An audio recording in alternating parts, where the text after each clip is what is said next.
आज हम देखते हैं महत्तम समापवर्तक या एचसीएफ ज्ञात करना। और आज हम देखेंगे कि क्या हम तीन संख्याओं के महत्तम समापवर्तक ज्ञात कर सकते हैं। और इसके लिए सबसे पहले हम देखेंगे गुणनखंड विधि। हमारे पास संख्या है 36, 60 और 90। और चलिए हम कोशिश करते हैं कि क्या हम इन तीन संख्याओं के महत्तम समापवर्तक ज्ञात कर सकते हैं। तो गुणनखंड विधि के लिए जैसे हमने देखा है 36 और 60 और 90 के अलग अलग गुणनखंड करेंगे। तो 36 का यह 2 से डिवाइड होगा, 2 एकम 2 और 1 बच्चे 16 हो गए, 2 अट्ठे 16। फिर यह 2 से 2 निया 18, फिर 2 से नहीं होगा, 3 से 3 तिया 9 और 3 जो है फिर 3 से 3 एकम 3, 1 मिल गया, यह कंप्लीट हुआ। चलिए 60 के भी कर लेते हैं। 2 से चला जाएगा, सम संख्या है, 2 तिया 6 और 2 शून्यम 0। फिर 30 भी 2 से, 2 एकम 2, 1 बचे 10 हो गए, 2 पंचे 10। अब 15 2 से नहीं जाएगा तो 3 में जाएंगे, 3 से चला जाएगा, 3 पंचे 15 और फिर यह 5 से 5 एकम 5, 1 मिल गया। अब 90 का भी इसी तरह कर लेते हैं। सम संख्या है, 2 से होगा, 2 चौक 8, 1 बच्चे 10 हो गए, 2 पंचे 10। फिर यह 2 से नहीं जाएगा, 3 से देखते हैं, 3 एकम 3 और 1 बच्चे 15 हो गए, 3 पंचे 15। फिर यह 3 से 3 पंचे 15 और फिर यह 5 से 5 एकम 5। तो इस तरह से हमने गुणनखंड कर लिए। अब इनके गुणनखंड को हम गुणा के रूप में लिखते हैं। तो सबसे पहले 36 का लिख लेते हैं। 36 का क्या है हमारे पास, 2 गुणा 2 गुणा 3 गुणा 3। 60 का देखिए, 2 2 3 5, 2 गुणा 2 गुणा 3 गुणा 5। और अंत में है 90 का। तो 90 के देखते हैं, 2 3 3 5, 2 गुणा 3 गुणा 3 गुणा 5। देखिए अब हम बनाएंगे जोड़े तीनों से।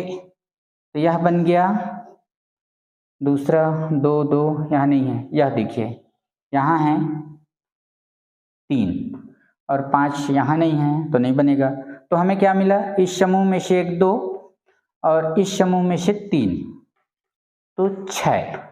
यह जो 6 होगा यह इन तीनों संख्याओं का एचसीएफ होगा, महत्तम समापवर्तक। तो हम 3 संख्याओं के भी महत्तम समापवर्तक ज्ञात कर सकते हैं। आप 4 संख्याओं की भी कोशिश कर सकते हैं। आगे दूसरी विधि देखेंगे हम, भाग विधि। तो चलिए हम भाग विधि पर चलते हैं।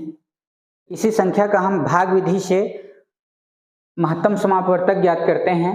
तो उसके लिए हमें क्या करेंगे, देखिए क्योंकि हमारे पास अब 3 संख्याएं हैं तो हम पहली 2 संख्या लेते हैं और जो बड़ी संख्या है 60, इन दोनों को लिए और इस 60 को हम भाग देते हैं किससे, 36 से। 36 दूने 72, ज्यादा हो गया तो इसलिए एक बार 36 से कम 36, ठीक है। घटा लेते हैं, क्या मिला देखते हैं, यहाँ 4 और 2, ठीक है 24। यह 24 अब भाजक बन गया और इसे भाग देंगे फिर 36 को। तो 24 एकम 24, क्योंकि 2 बार में ज्यादा हो जाएगा। घटा लेते हैं, 2 1 12 हो गए। यह 12 फिर भाजक बन गया और 24 को डिवाइड करेंगे, कितनी बार जाएगा, 2 बार। तो 12 दूनी 24। देखिए यहाँ हमें 0 मिल गया। तो अंत में जो हमारे पास भाजक है वह एचसीएफ है इन दोनों का।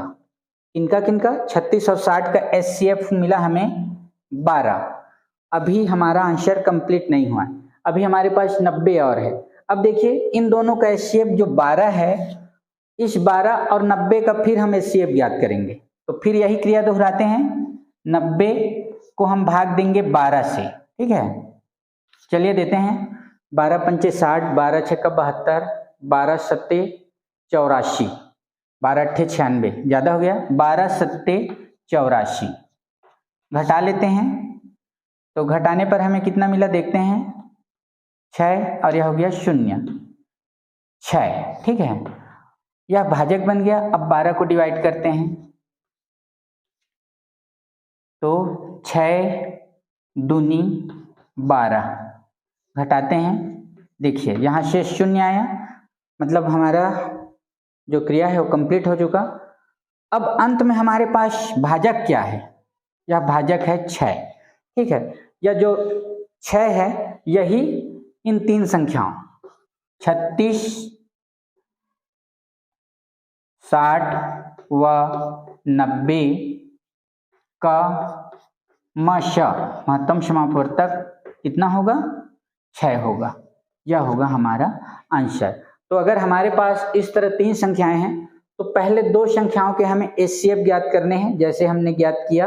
ठीक है, 12 आया, फिर उस 12 और 90 का एचसीएफ मालूम करना है। तो फिर 90 बड़ा है तो 12 से फिर उसे डिवाइड करेंगे और फिर वही क्रिया दोहरानी है।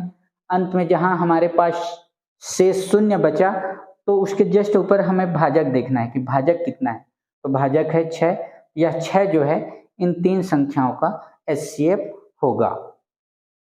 तो कुछ और संख्याएं लीजिए और आप एचसीएफ ज्ञात कीजिए।